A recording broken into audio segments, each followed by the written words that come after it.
السلام عليكم ورحمة الله وبركاته. الحمد لله والصلاة والسلام على رسول الله وعلى آله وأصحابه ومن تبعهم بإحسان إلى يوم الدين ما بعد. خير إن شاء الله உடைய பெரிய ஒரு கிருபையினால மாடர்ன் அரபிக்கினுடைய முதலாவது ஆண்டுல ப்ரோசன் பொயட்ரியினுடைய பாடத்துல 139வது பக்கம். நேற்று பாதி முடிச்சிருந்தோம். அதுக்கப்புறம் இன்ஷா அல்லாஹ் நம்ம திருப்படியும் நாளைக்கு நம்ம முதல்ல இருந்து ஆரம்பிச்சுக்கோம் அப்படின்னு நான் சொல்லியிருந்தேன். இப்போ அந்த அடிப்படையில் திருப்பி நம்ம என்ன பண்ணுவோம், முதல்ல இருந்து இன்ஷா அல்லாஹ் ஆரம்பிச்சிரும். அந்த 139வது பக்கம் பஅது ரிவாஜ் அல் கிஸ்ஸா ரவாதுல் கிஸ்ஸா அல் கஸீரா அல் அரபிய்யா வ குதுபும். அதாவது அரபு சிறுகதை எழுத்தாளர்கள் மற்றும் அவர்களுடைய மிக முக்கியமான நூல்கள் என்ற தலைப்பு. அதுல முதல்ல பாருங்க, ஜக்கரியா தாமூர் அவர் மவாலித் 1931 1931 பிறக்கிறார். அதீபுன் வ ஸஹ்பியுன் வ காத்திபுன் சூரியா, சிறிய நாட்டை சார்ந்த ஒரு எழுத்தாளர், நாவல் ஆசிரியர், ஒரு இலக்கியவாதி. வமின் மஜ்முஆத்திஹி, அவருடைய அந்த சிறுகதை தொகுப்புகள்ல முக்கியமான ஒரு தொகுப்பு என்ன அப்படின்னா வமின் மஜ்முஆத்திஹி அல் கஸஸிய்யா சுஹைல் அல் ஜவ்வாத் அல் அபியத் என்ற ஒரு கதை தொகுப்பு, ரபிஅ ஃபி ரிமாஜ் என்பது திமஷ்க் அல் ஹராயிக் என்ற இந்த மூன்றுமே முக்கியமான அவருடைய இந்த சிறுகதை தொகுப்பு அப்படின்னு சொல்றாங்க. ரெண்டாவது மஹ்மூத் யூசுஃபுத்தீன் அல் ஈரானி, இவர் 1914 ஒரு 1914 பிறந்து 1974 மௌத்தா போறார். இவர் அதீபுன் பலஸ்தீனியுன், இவர் ஒரு பலஸ்தீன நாட்டை சார்ந்த ஒரு இலக்கியவாதி. ஒமின் மஜ்முஆத்திஹி, அவருடைய அந்த சிறுகதை தொகுப்புகள்ல அவ்வொரு அஷவுத் என்ற ஒரு சிறுகதையும், மஅன்னாஸ் என்பதும், மா கல்ல சமன் என்ற அந்த மூணுமே அவருடைய முக்கியமான சிறுகதை தொகுப்புகள்ல உள்ளது. அப்புறம் மூணாவது ஈசா அந்நாஊரி, இவர் 1918 பிறக்கிறாரு, 1985 மரணிக்கிறார். இவர் அதீபுன் வ முதர்ஜிமுன் வ காத்திபுன் உர்துனி, உருது நாட்டை சார்ந்த ஒரு எழுத்தாளர், மொழிபெயர்ப்பாளர், ஒரு இலக்கியவாதி. அவை மஜ்முஆத்திஹி அல் கஸஸிய்யா, இவருடைய முக்கியமான சிறுகதை தொகுப்புகள்ல தரீக் ஷௌக், ஹல்லி ஸைஃப யகூல், ஆயிது இலல் மைதான் என்ற மூன்றுமே முக்கியமானது. நாலாவது ஹசனி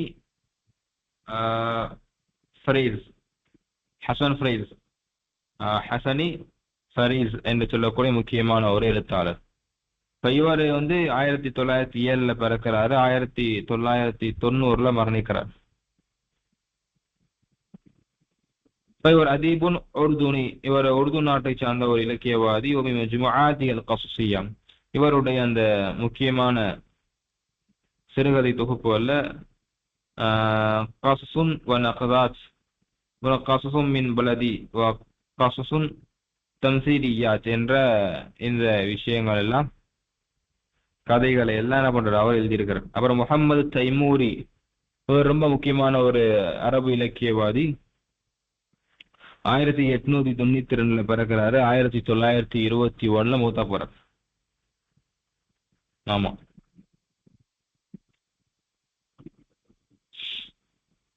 இவர் வந்து ஷாயிருன் அதீபுன் காத்திபுன் மிஸ்ர் நாட்டை சேர்ந்த எழுத்தாளர், இலக்கியவாதி மற்றும் கவிஞர். அவை மஜ்முஆதி, அவருடைய முக்கியமான தொகுப்புகள்ல அஷேக் சையத் அபீத் என்று சொல்லக்கூடிய கதை, அல் ஹாஜு ஷல்பி அர்மா தராஹுல் அயூன், கண்கள் பார்க்காத, இந்த எல்லாமே என்ன பண்றாரு, முக்கியமான ஃபேமஸான சிறுகதைகள். அப்ப அடுத்து பாருங்க, யூசுப் இத்ரீஸ் என்று சொல்லக்கூடிய இவர் 1927 என்ன பண்றாருன்னு சொன்னா பிறக்கிறாரு. 1991 மரணிக்கிறார். காத்திபுன் கசுசியுன் மஸ்ரஹியுன் வரவாயியுன் மிஸ்ரியுன். இவர் மிஸ்ர் நாட்டை சார்ந்த ஒரு நாவல் ஆசிரியர், ஒரு சிறுகதை எழுத்தாளர் மற்றும் நாடக எழுத்தாளர் மற்றும் ஒரு எழுத்தாளர், சிறுகதை எழுத்தாளர், நாடக எழுத்தாளர், நாவல் ஆசிரியர்.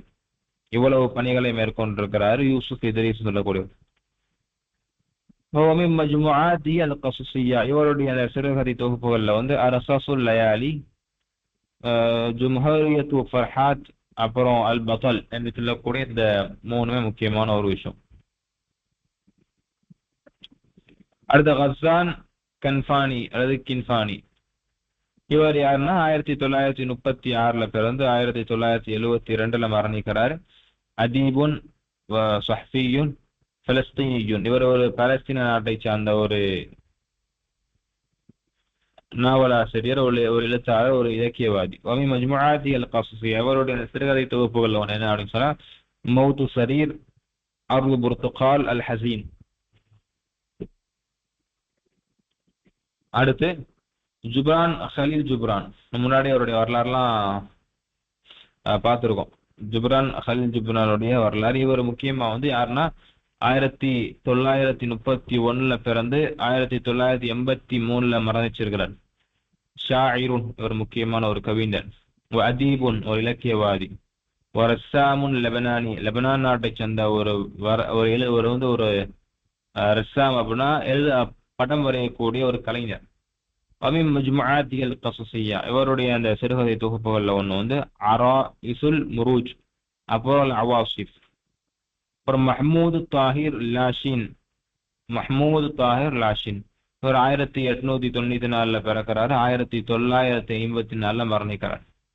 இவர் ஒரு காத்திப், எழுத்தாளர், கசஸ், சிறுகதை எழுத்தாளர். மிஸ்ர் நாட்டை சார்ந்த ஒரு சிறுகதை எழுத்தாளர். ஒமீம் மஜ்முஆதி அல் கஸஸிய்யா, இவருடைய அந்த சிறுகதை தொகுப்புகள்ல முக்கியமானது யஹ்கி அன் வகிஸ்ஸஸுன் உக்ரா, நிகாபுத் தாயிரி வகிஸ்ஸஸுன் உக்ரா, ஹதீஸுல் கரியா என்ற இந்த 3 முக்கியமான கவிதைகள். அடுத்து காதத்து சிமான் அல்ல சம்மான். இவர் 1942 பிறக்கிறார். இவர் வந்து அதபியத்துன், அதாவது இது ஒரு பெண்மணி. அகாதாங்கிற ஒரு முக்கியமான ஒரு பெண்மணி. இந்த பெண்மணி வந்து ஒரு இலக்கியவாதி, ஒரு காத்திபத்துன், ஒரு எழுத்தாளர், சிரிய நாட்டை சார்ந்தவர். ஒமீம் மஜ்முஆதி அல் கஸஸிய்யா, இந்த பெண்மணியினுடைய தொகுப்புகள்ல ஒன்று என்ன அப்படின்னா ஐனாக கதரி, லா பஹர ஃபி பைரோத், லைல் ஒரபா. அடுத்து கடைசியா வந்து நவால் சதாவி என்று சொல்லக்கூடிய ஒரு முக்கியமான ஒரு பெண்மணி. இவங்க 1931 பிறந்து 2021 மூத்த போனாங்க. 90 வயசு வரை வந்த ஒரு பெண்மணி. இவங்க யாருன்னா தகீபா, இவங்க வந்து ஒரு மருத்துவர். அது மட்டும் இல்லாம அதபியா, ஒரு இலக்கியவாதி. காத்திபா மிஸ்ர் நாட்டை சார்ந்த ஒரு எழுத்தாளரும் கூட. ஒமீம் மஜ்முஆதி அல் கஸஸிய்யா, இந்த பெண்மணியினுடைய சிறுகதை அந்த தொகுப்புகள்ல முக்கியமான ஒரு சிறுகதை என்னன்னு சொன்னா தஅல்லம்துல் ஹுப்ப, நான் விருப்பத்தை கற்றுக்கொண்டேன். லஹ்தத்துல் ஸித்க். அப்ப இதெல்லாம் வந்து முக்கியமான அரபு இலக்கியவாதிகளும் அவங்க எழுதுன மிக முக்கியமான அரபு சிறுகதை தொகுப்புகள் என்ன பண்ணா நமக்கு வரிசையாக இங்க போட்டிருக்கிறாங்க. இப்ப இது என்ன பண்ண போறோம்னா, இதுல ஒரு குறிப்பிட்ட ஒரு மிக மிக பிரபலமான அவங்களுடைய வரலாறு மற்றும் அவங்களுடைய அந்த ஒரு சில சிறுகதைகள் நம்ம படிக்க போறோம். இதுக்கு முன்னாடி எப்படி ஒரு ஆளை பத்தி படிச்சுட்டு அவருடைய சிறுகதையை படிச்சோமோ அதே போல என்ன பண்ண போறோம் இன்ஷா இங்கேயும் இந்த விஷயங்களை எல்லாம் நம்ம இப்ப பார்க்க போறோம். ஓகே, இப்ப அதுல முதல்ல நம்ம யாரை பத்தி பார்க்க போறோம் சொன்னா, மஹ்மூத் தைமூர் என்று சொல்லக்கூடிய ஒருவர். மஹ்மூத் தைமூர் என்று சொல்ற முக்கியமான ஒரு எழுத்தாளர். முன்னாடியே பார்த்தோம் அவருடைய இது வர்ற முஹம்மத் மஹ்மூத் தைமூர் 1892 பிறக்கிறாரு. 1921 மூத்தா போறார்.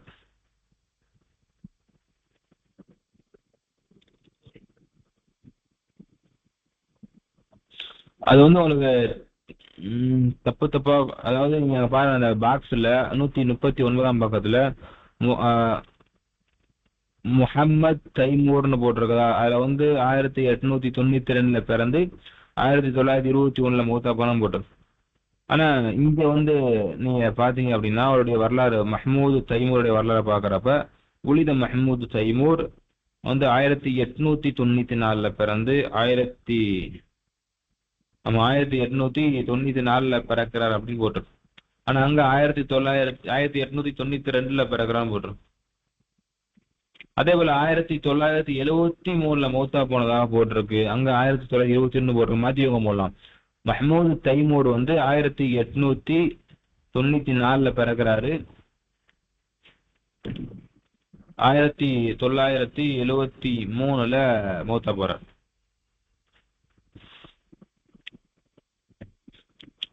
ஆமா, ஓகே. இப்ப இவருடைய வரலாறு என்னங்கிறத பார்ப்போம் சொல்லலாம். ஒலித மஹ்மூத் தைமூர் في 6 يناير. சொல்லுங்க போலாம். அவங்க பிறந்தது வந்து 1894 சார். ஆமா, 1894 பிறக்கிறாங்க. மரணம் வந்து 1973. 73 எங்குமே இல்லையே சார். என்ன போடலாம்? ரெண்டுமே தப்பா சார். இங்க கொடுத்துருக்கிறதும் தப்பு, அங்க கொடுத்துருக்கிறதும் தப்பா சார் டெத்து. அதாவது 140 வந்து கரெக்ட், 139ஆம் பக்கம் அவரை பத்தி கொடுத்துருக்கிறதும் தப்பு.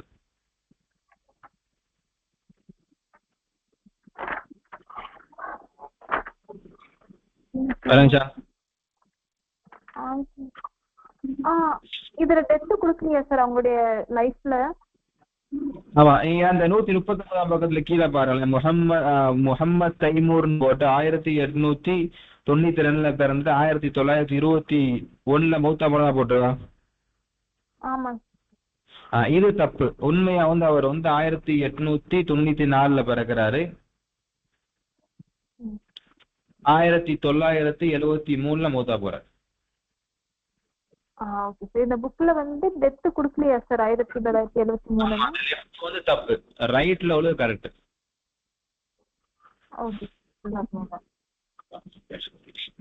இப்ப முதல்ல இவருடைய, ஏன்னா நீங்க இந்த லெஃப்ட் பக்கம் 139 படிச்சு பாத்தீங்கன்னு சொன்னா ஒரு 29 வயசு வந்து வாழ்ந்ததாக போட்டிருக்கு.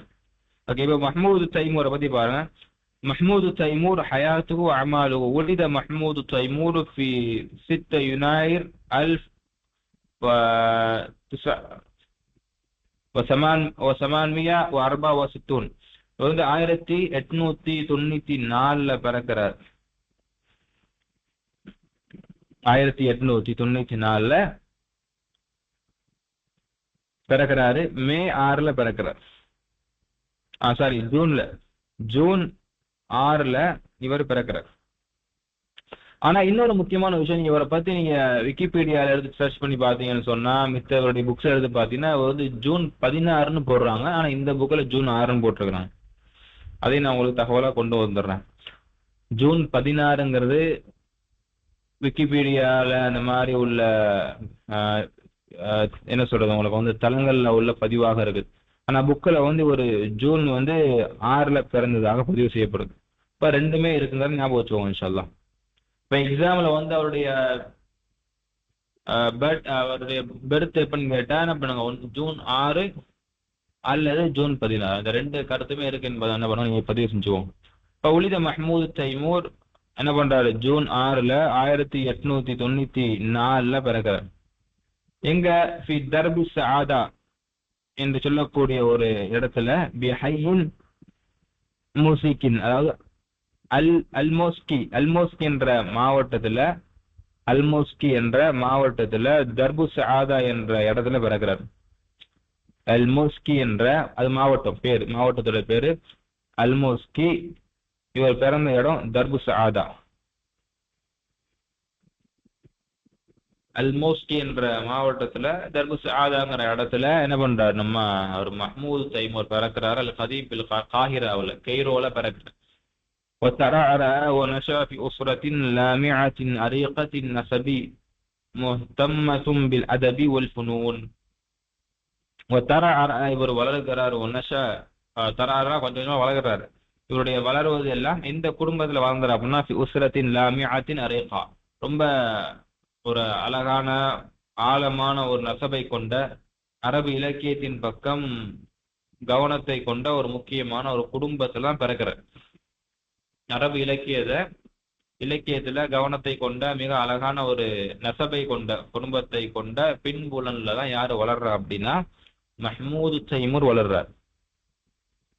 வகான வாலிதுஹு அஹ்மத் பாஷா தைமூர். அஹ்மத் பாஷா அவங்களுடைய வாப்பா யார் அப்படின்னு சொன்னா, வகான வாலிதுஹு அஹ்மத் பாஷா தைமூர். அவங்க வாப்பா ரொம்ப பிரபலமான ஒரு முக்கியமான ஒரு வரலாற்று ஆசிரியர். அவங்க வாப்பா ரொம்ப முக்கியமான ஒரு வரலாற்று ஆசிரியர் தான் மஹ்மூது தைமூருடைய வாப்பா அஹ்மது பாஷா. அப்போ வகான வாலிதுஹு அஹ்மது பாஷா தைமூர். இவங்க வாப்பா எப்ப மௌத்தா போறாரு, 1871 பிறந்து 1930 மௌத்தா போறாரு. 1871 பிறகு 1930 மௌத்தா போறாங்க.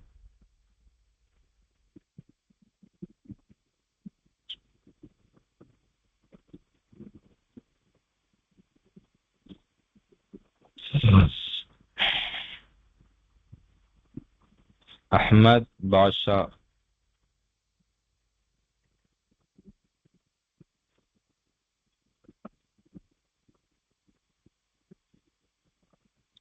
சரி, இப்ப உங்க வாப்பா யாரு அப்படின்னு சொன்னா, அவங்க வாப்பா காத்திபன் வ முஅர்ரிகன்.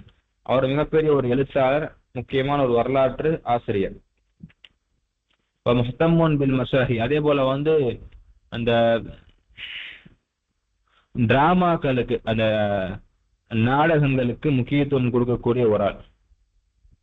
நாடகங்களுக்கு முக்கியத்துவம் கொடுக்கக்கூடிய ஒரு ஆள் தான் யார் அப்படின்னு சொன்னா, இவங்களுடைய வாப்பா அஹ்மத் பாஷா தைமூர்.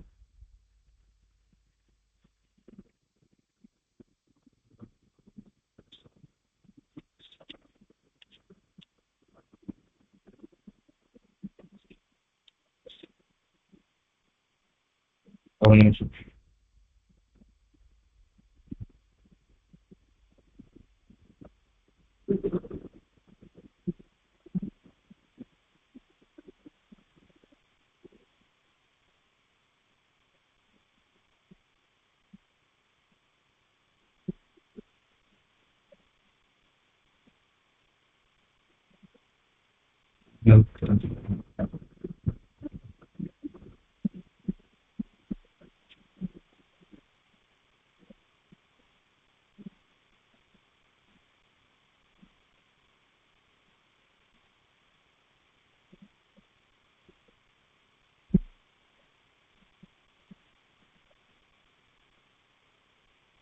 ஓகே, சரி இன்ஷா அல்லாஹ்.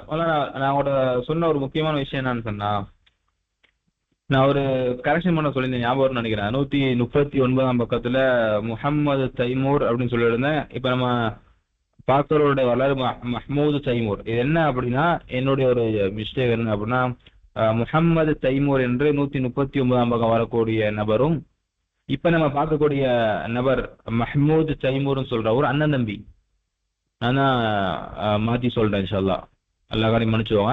அந்த முஹம்மது தைமூர் அப்படின்ற 139ஆம் பக்கம் இருக்குதா, அந்த முஹம்மது தைமூர் 1892 தான் பிறக்கிறாரு. 1921 மௌத்தா போறாரு. ஆனா அவருடைய இன்னொரு சகோதரர் தான் மஹமூது தைமூர். அவரு 1894 பிறந்து 1973 வரை வாழ்றார். இவங்க 2 பேருடைய வாப்பா யாருன்னா அஹமது பாஷா தைமூர் என்று சொல்லக்கூடியவர். நான் முன்னாடி என்ன தப்பா சொல்றேன் சார், அது மட்டும் கொஞ்சம் லகானி திருத்திவோங்க சார். வெள்ளை சார் எல்லாருக்கும்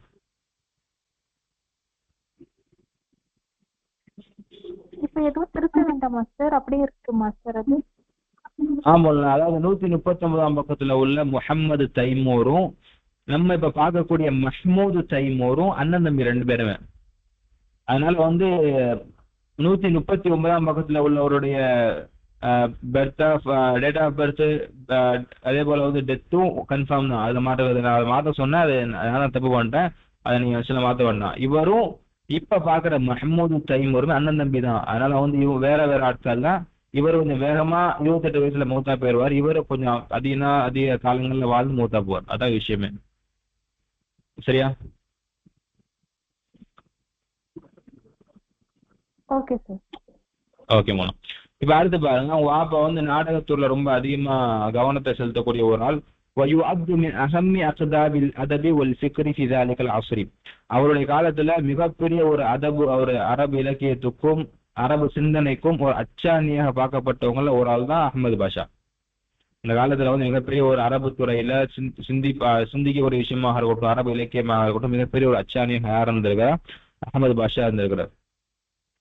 وكان يمتلك مكتبة كبيرة حافظة بأمهات الكتب القيمة. அவர் தனக்கு மிகப்பெரிய ஒரு நூலகத்தை அமைச்சிருக்கிறார். அதுல முக்கியமான பழங்காலத்து நூல்களை எல்லாம் அவர் என்ன பண்ணிருக்கிறாரு, அதெல்லாம் வச்சிருந்திருக்கிறார். யாரு? அஹமது பாஷா. فوجد ابنه محمود تيمور فرصة ذهبية لمطالعة الكتب في مختلف العلوم والفنون والأدب والشعر. வாப்பாவுடைய அந்த லைப்ரரி யார் பயன்படுத்திக்கிறா? அவருடைய மகன் மஹமூது தைமூர் பயன்படுத்தி அதை ஒரு பொன்னான வாய்ப்பாக, ஃபுர்சத்துன் ஸஹபியான்னு சொன்னா பொன்னான வாய்ப்புன்னு அர்த்தம். அது கோல்டன் ஆப்பர்ச்சுனிட்டி எடுத்துக்கிட்டு எதுக்குன்னு சொன்னால் முத்தாலஅத்தில் குதுபி, புத்தகங்களை படிப்பதற்காக, ஃபி முக்தலிஃபில் உலூம் வல் ஃபுனூன், பல்வேறுபட்ட கலைகள் மற்றும் பல்வேறுபட்ட துறைகளில் உள்ள புத்தகங்களை படிப்பதற்கான ஒரு பொன்னான ஒரு வாய்ப்பாக மஹமூது தைமூர் அதை பயன்படுத்தி கொண்டார். இலக்கியத்தையும் அங்க படிக்கிறாப்புல, கவிதையும் படிக்கிறார். حتى غلبت عليه نزعاء الرومانسية التي استقاها من لطف المنفوذ الذي شغف به. அப்ப அந்த லுத்ஃபி வன்ஃபுருதி எழுதின அந்த அரபு இலக்கியங்கள் எல்லாம் அவருக்கு மிகப்பெரிய ஒரு தாக்கத்தை ஏற்படுச்சு. அது மட்டும் இல்லாம ஜுப்ரான் ஹலீல் ஜுப்ரான் அல்லது ஊலிய பி கிதாபத்தி, ஹலீல் ஜுப்ரானுடைய நூல்கள்ல ரொம்ப மூழ்கிட்டார், அதை படிக்கிற ரொம்ப மூழ்கிட்டார். ثم نزعة واقعية الذي جعلت قصصه خالدة முஹப்பபதன் லதையில் ஜமீஅ. அதுக்கப்புறமா அவருக்கு இந்த கவிதை எழுதுறது, கவிதையின் மேல மிகப்பெரிய ஒரு ஈடுபாடு அவருக்கு ஏற்படுது. மஹமூது தைமூருக்கு ஹலீல் ஜுப்ரானுடைய புத்தகத்தை படிச்சதுக்கு அப்புறமும், அதே போல முஸ்தபா லுத்ஃபி மன்ஃபூதினுடைய புத்தகத்தை படிச்சதுக்கு அப்புறம் தான் இலக்கியத்துறையில் ஆர்வம் ஏற்பட்டு, குறிப்பா கதையில் ஆர்வம் ஏற்பட்டு என்ன பண்றாரு, அடுத்து கதை எழுத வர்றாரு. அடுத்து சொல்றாங்க, அல் அவாமில் அல்லதி அஸ்ஸரத் ஃபி ஹயாதி மஹமூத் தைமூர். மஹமூத் தைமூருடைய வாழ்க்கையில தாக்கத்தை ஏற்படுத்திய காரணிகள் என்ன, சூழல்கள் என்ன? هناك 4 عوامل أثرت في حياة محمود تيمور وجعلته من رواد القصة القصيرة في مصر والعالم العربي. அரபு உலகத்திலும் மிஸ்ரிலும் அவரை மிகப்பெரிய ஒரு சிறுகதை எழுத்தாளராக அவரை மாற்றியதற்கான முக்கியமான காரணங்கள் 4 அப்படின்னு சொல்றான். இந்த 4 காரணம் தான் அவர் மாத்துச்சு அப்படிங்கிறான். அவ்வளன் والده الذي شجعه على القراءة منذ صغره والاستفادة من مكتبته العامرة. முதல் காரணம் அவங்க வாப்பா தான். அவர் என்ன பண்றாரு அப்படின்னு சொன்னா, ஷஜ்ஜஅஹு, அவர் ஆர்வம் ஊட்டுறாரு, அவர் வீரத்தை புகற்றாரு. எதுக்கு? அவருடைய சின்ன வயசுல இருந்தே புத்தகங்களை படிப்பதற்கான ஆர்வத்தை அவருடைய வாப்பா தான் ஏற்படுத்துறாரு. அவருடைய மக்தபத்துல மிகப்பெரிய அளவுல பலனையும் மஹமூது தைமூர் அடைகிறாரு. சானியன் 2வது, அஹூல் அக்பர் முஹம்மது தைமூர் அல்லது யுஅத்து மின் முஅஸ்ஸிஸில் அதபில் அல் கஸஸி வல் மஸ்ரஹி ஃபி மிஸ்ர். 2வது முக்கியமான ஒரு இன்ஸ்பிரேஷன் யாருன்னா அவருடைய சகோதரன் தான், அந்த முன்னாடி பார்த்தோம்ல முஹம்மது தைமூர். ஏன்னா அவர் ஒரு முஅஸ்ஸிஸ், அவர் தான் உருவாக்கணும். எதை உருவாக்குறாருன்னா அல் அதப் அல் கஸஸி, அதாவது சிறுகதை, இலக்கிய சிறுகதைகளையும் இலக்கிய நாடகங்களையும் மிஸ்ர்ல உருவாக்குறதே அவருடைய சகோதரர் தான், அவருடைய பெரிய சகோதரர் முஹம்மது தைமூர் தான். மிஸ்ருல மிகப்பெரிய இலக்கிய நாடகத்தையும் மிகப்பெரிய இலக்கிய கதை அந்த கதையையும் உருவாக்கியது யார் அப்படின்னு சொன்னா இவர் தான். அதனால இது ஒரு மிக முக்கியமான ஒரு இன்ஸ்பிரேஷனா இருந்துச்சு மஹ்மூது தைமூருக்கு அந்த அரபு இலக்கியத்தின் பக்கம் வர்றதுக்கு. மூணாவது தராசத்துல் அதப் அல் ஃபரன்சி இதாஃபத்துல் அதபில் ரூசி, ரஷ்யாவினுடைய இலக்கியம் மற்றும் பிரான்சுடைய இலக்கியங்களும் அல் வாசி அல் அதபில் அரபி அல்லது துரப்பி அலைஹி, இந்த ரெண்டும் பிளஸ் அதபுல் அரபு இலக்கியத்தையும் அவர் படிச்சதுனாலதான் அவருக்கு மிகப்பெரிய ஒரு தாக்கம் வந்துச்சு. நம்ம கண்டிப்பா என்ன பண்ணணும், அரபு சிறுகதைகள் நாவல்கள்லாம் எழுதணும் என்ற உந்து சக்தியை கொடுத்ததும் இதுதான் அப்படின்னு சொல்றாங்க. இப்ப நாலாவது இசாபத்து பி மரதின் தைஃபுஇயத்தி அல்லதி மன்அஹு மின் முதாபஅத்தி திராசத்தி உல்யா, அவருக்கு நோயும் வந்துருச்சு. அப்ப அந்த நோய் வந்த காலத்துல அவரால் என்ன பண்ண மேற்படிப்பு படிக்க முடியல. அதனால ஃபக்கான மஹ்சூரன் ஃபில் மன்சிலி, அவர் வீட்டுல இருக்க வேண்டிய ஒரு நிலைமை வந்துருச்சு. இக்ரா வ யதுருசு வ யுஃபக்கிரு வ யததப்பர், அதனால வீட்டுல வந்து படிக்கிறாரு, யோசிக்கிறாரு, எழுதுறாரு. அப்ப கரா மஹ்மூது தைமூரி ஃபி அவாயிலி ஷபாபிஹி கைதி கைதி, அவருடைய ஆரம்ப காலகட்ட வாலிப பருவத்தில் அவர் யாருடைய நூலை படிக்கிறாருன்னு சொன்னா கைதி என்று சொல்லக்கூடிய ஒரு முக்கியமான ஒருத்தருடைய நூலை படிக்கிறாரு. அது மாதிரி அந்தோன் தஷ்கூஃப், ஆண்டன் அந்த இங்கிலீஷ்ல இருக்கு பாருங்க, அந்த அவங்களுடைய நூலையும் படிக்கிறாப்புல. அவங்களுடைய ரெண்டு பேருடைய அந்த நூல்கள்ல வந்து அவருக்கு மிகப்பெரிய ஒரு தாக்கம் ஏற்படுது.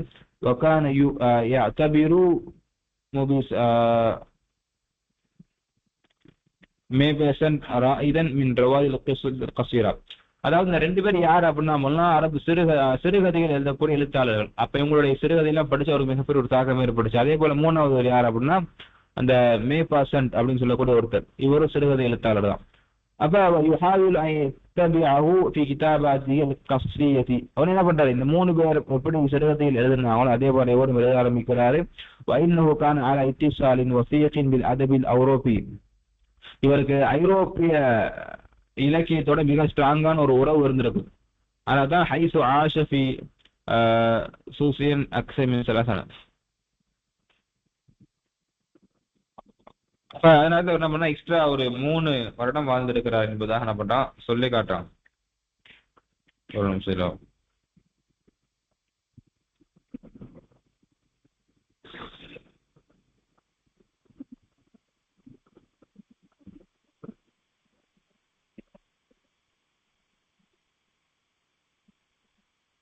அதனால இவர் என்ன பண்ணுறான்னு சொன்னா சுவிஸ்ரா அப்படின்னா சுவிட்சர்லாந்து அர்த்தம் போலாம். சுவிட்சர்லாந்துல அவர் எக்ஸ்ட்ரா 3 வருஷம் வாழ்ந்திருக்கிறார்.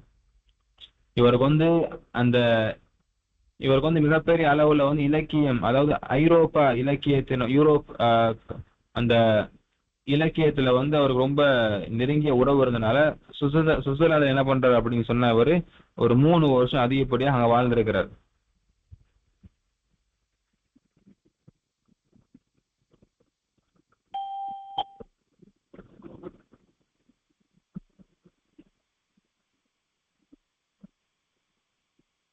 அடுத்து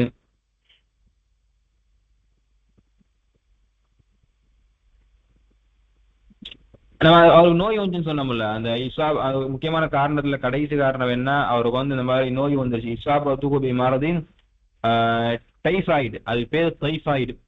அவருக்கு டைஃபாய்டு ஃபீவர் வந்துருச்சு. அதனாலதான் அவரால் அடுத்து மேற்கொண்டு மேற்படிப்பு படிக்கும் முறையில வீட்டிலே இருந்துட்டார் என்பதாக என்ன பண்றாங்க அவங்க சொல்லி காட்டுறாங்க. அப்ப இவர் வந்து அரபு இலக்கியத்துல எந்த அளவுக்கு அவருக்கு எந்த அளவுக்கு நாட்டமும் தாக்கமும் இருந்ததோ அதோட அதிகமா அவருக்கு ஐரோப்பிய இலக்கியத்திலையும் நாட்டம் இருந்திருக்குது.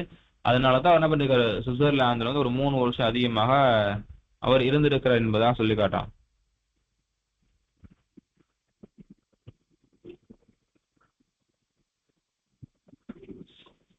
ஓகே, அப்ப அடுத்து பாருங்க மௌகிஃபுஹு மினல் வாக்இய்யத். இப்ப தன்னை சுத்தி நடக்கக்கூடிய அந்த நிகழ்வுகள்ல வந்து அவர் எந்த மாதிரி அதாவது அவருடைய நிலைப்பாடு என்ன, அவர் சுத்தி நடக்கக்கூடிய விஷயங்கள்ல வந்து அவருடைய நிலைப்பாடு என்ன என்பதை என்ன பண்ண போற இப்ப சொல்றாங்க.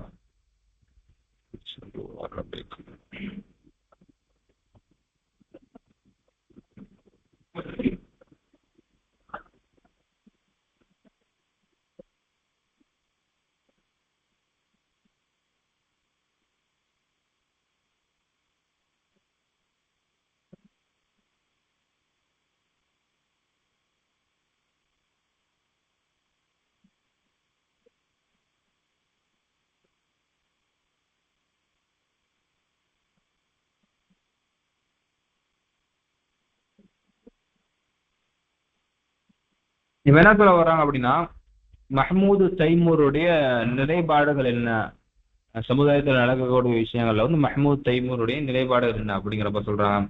வக்கானல் இத்திஜாஹு ரோமானிசி غالبا على قصص محمود تيمور الأولى.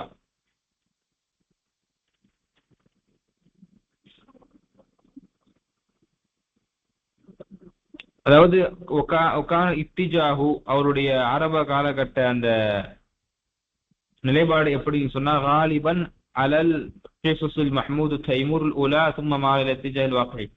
அவரை முதல்ல என்ன பண்ணுவான்னு சொன்னா, அந்த ரொமான்சி, அந்த ஒகானல் இத்திஜாஹு ரொமான்சி, ரொமான்ஸ் சொல்லுவாங்க இங்கிலீஷ். ரொமான்ஸ் சொன்னா என்ன சொல்லுவாங்க, அந்த காதல் சம்பந்தப்பட்ட கதைகள் தான். அதுதான் இங்கிலீஷ்ல உள்ளதான் அப்படியே அறையில போட்டு வச்சிருக்காங்க.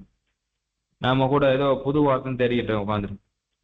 இப்ப ரொமான்ஸ் சொல்றவங்க இங்கிலீஷ்ல ரொமான்ஸ், அந்த ரொமான்ஸ் தான் அவங்க அப்படி போட்டு வச்சிருக்காங்க. ஒகானல் இத்திஜாஹு ரொமான்ஸ் غالبا على قصص محمود تيمور الأولى. ஆரம்ப காலகட்டத்தில் தைமூருடைய ஆரம்ப கால கதைகள்லாம் பெரும்பாலும் அந்த ரொமான்ஸ் சார்ந்தா இருந்துச்சு, காதல் சார்ந்தா இருந்துச்சு. சும்ம மால இதா இத்திஜாஹில் வாக்இ. பிறகுதான் அவர் என்ன பண்றாரு, யதார்த்தமான ஒரு நிலைக்கு வர்றாரு. காதல்லே போனவர் இப்பதான் என்ன பண்றாரு, முதல்ல அடுத்து யதார்த்தமான ஒரு சூழலுக்கு வருகிறார். ஏன் அப்படின்னு சொன்னா, ஏன்னா அன்னவு கது அதரக்க, ஏன்னா அவர் ஒரு புரிஞ்சுக்கிட்டார். என்னன்னா, அன்னவு குல்லமா இக்தரபத்தில் கிஸ்ஸத்து மினல் ஹயாத்தில் வாக்இயத்தி.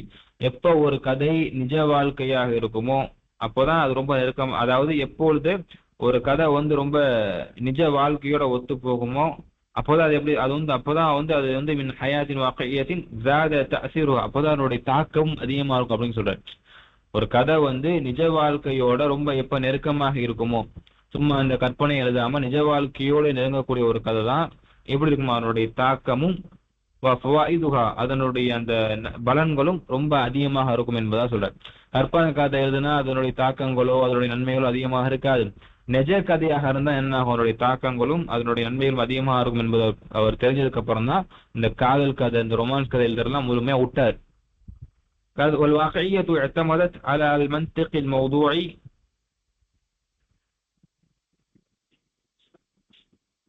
أكثر من الذات وقامت بتصوير الحياة اليومية كما هي. பார்த்து அவர் என்ன பண்ணார் அப்படின்னு சொன்னா, தன்னுடைய அந்த நிஜ வாழ்க்கை, அதாவது அந்த நிஜ வாழ்க்கை கதையை வந்து அவருக்கு எப்படி எழுதுறாரு, اعتمدت على المنطق الموضوعي أكثر من الذات وقامت بتصوير الحياة اليومية كما هي. இப்ப ஒரு மனிதனுடைய அன்றாட வாழ்க்கை எப்படி போகுமோ எப்படி இருக்குமோ அதை தான் என்ன பண்றாரு, அப்படியே கவிதையாக அடுத்து அவரு எழுத ஆரம்பிக்கிறார். ஒரு மனுஷனுடைய ஒரு அன்றாட வாழ்க்கை எதை பத்தி இருக்குமோ, அவனுடைய வாழ்க்கை வறுமையை பத்தி இருக்கும், அவனுடைய வாழ்க்கை வந்து குடும்பத்தினுடைய சூழலை பத்தி இருக்கும், உடல்நலம் ஆரோக்கியம் குன்றுவதை பற்றி இருக்கும். அப்போ ஒரு மனிதனுடைய அன்றாட நாட்கள் எப்படி போகுமோ அதையே பேஸா வச்சு அதையே மூலமாக வச்சு அவர் என்ன பண்ணார் அப்படின்னு சொன்னா அடுத்து கதைகள் வந்து எழுத ஆரம்பிக்கிறார் என்பதாக என்ன பண்றாங்க சொல்லி காட்டுறாங்க.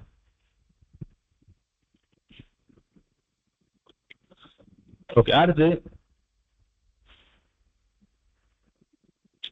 دعوته للأدب المصري.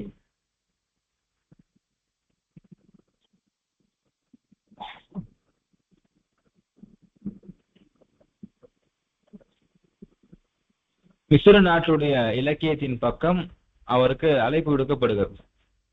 மிஸ்ர நாட்டின் இலக்கியத்தின் பக்கம் அவர் என்ன பண்றாங்க, அழைப்பு விடுக்கிறான்.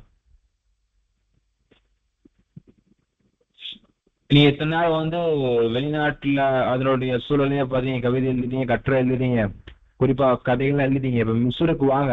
அதாவது மிஸ்ருடைய அந்த இலக்கியம், மிஸ்ருடைய அந்த நாட்டை பத்தி நீ என்ன பண்ணுங்க, கவிதை எழுதுங்க, கட்டுரை எழுதுங்க என்பதா அவருக்கு என்ன பண்ணுவாங்க, அவர் அழைக்கப்படுகிறார். அதபில் மிஸ்ரி, மிஸ்ருடைய அந்த இலக்கியத்தின் பக்கம் அவர் அழைக்கப்படுகிறார். அதுக்கப்புறம் என்ன பண்ண சொன்னா, மிஸ்ர நாட்டுடைய உணர்வுகள், அந்த நாட்டுடைய சூழல்களை பற்றி என்ன பண்றாரு, கவிதை எழுதுறாரு. மிஸ்ர நாட்டிலிருந்து என்ன பண்றாரு, அவருடைய சிறுகதையெல்லாம் எழுதுறாரு. அதாவது மிஸ்ர நாட்டினுடைய கலாச்சாரம் எப்படி இருக்கும், அவங்களுடைய வேலைப்பாடுகள் எப்படி இருக்கும், அவங்களுடைய வியாபாரங்கள் எப்படி இருக்கும், அதே போல வந்து இந்த அங்க வேலை பார்க்கக்கூடிய மக்கள் எப்படி இருப்பாங்க, அவங்களுடைய குறைகள் என்ன, அவங்களுடைய நிறைகள் என்ன என்பதை எல்லாத்தையும் என்ன பண்றாரு, இந்த மிஸ்ருடைய அந்த கலாச்சாரத்துக்கு உட்பட்டு என்ன பண்றான்னு சொன்னா அடுத்து எழுதுறாரு. இத்தனை நாளா ரொமான்ஸ் எழுதிக்கிட்டு இருந்தவரை இப்ப மிஸ்ருடைய இலக்கியத்தின் பக்கம் அழைக்கப்படுறதுக்கு அப்புறம் என்ன பண்றாரு அப்படின்னா மிஸ்ர் நாட்டுடைய வரைபடம், அங்குள்ள மக்களுடைய வேலைப்பாடுகள், அவங்களுடைய குணங்கள், அவங்களுடைய வியாபாரங்கள், அங்க உள்ள மக்களுடைய விஷயங்கள் என்ன, அவங்களுடைய நிறைகள் என்ன, அவங்களுடைய குறைகள் என்ன என்பது எல்லாத்தையும் நம்ம சிறு கதைகளாக ஞாபகம் வச்சுக்கோங்க. சிறு சிறு கதைகளாக என்ன பண்றாரு, எழுத ஆரம்பிக்கிறார். அந்த கதைகள் மூலமாக அவர் என்ன சொல்ல வர்றாரு அப்படின்னு சொன்னா, இந்த 142ஆம் பக்கத்துல செகண்ட் பேரா பாருங்க. வக்கான யு ஆலிஜு மசாக்கில் இன்சானி வ கபாயா பி ஷக்லின் ஆமீன். பொதுப்படையாக இருக்கக்கூடிய மனிதர்கள் எதிர்நோக்கக்கூடிய பிரச்சனைகளை தீர்க்கக்கூடிய விதமாக சிறுகதையை எழுத ஆரம்பிக்கிறார். இன்னைக்கு சொசைட்டில மனுஷன் என்னென்ன சிக்கல் எல்லாம் சந்திக்கிறான், இதுக்கு என்ன தீர்வு என்பதை கதைகளாக என்ன பண்றாரு, அவரு எழுதுறாரு. இப்ப மிக அழகான ஒரு அதுக்கு யாரையும் பத்தி என்ன பண்ணதில்லை, அவர் யாரையும் குறிப்பாகவோ எந்த சமுதாயத்தையும் குறிப்பாகவோ ஒரு காலம் அவங்களை இகழ்ந்து சிறுகதை எழுதியதில்லை என்பதாக என்ன பண்றான் சொல்லி காட்டான்.